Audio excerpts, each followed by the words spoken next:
Konstrakta je pravi hit ovogodišnjeg Eurosonga u Torinu. Za vrlo kratko vrijeme prikupila je brojne simpatije ne samo u regiji, već i u cijeloj Europi. Nakon nastupa u polufinalu povećala je svoje šanse za visok plasman, a neki joj prognoziraju i pobjedu. Predstavnica Srbije jedina iz regiona prošla u finale. Nažalost, ostali ili ne učestvuju ili nisu prošli.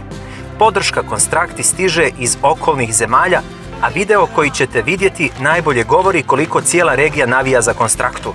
U jednom kafiću u Zagrebu pratilo se polufinale i sa zebnjom čekalo ime posljednjeg finaliste. A onda je nastao haos.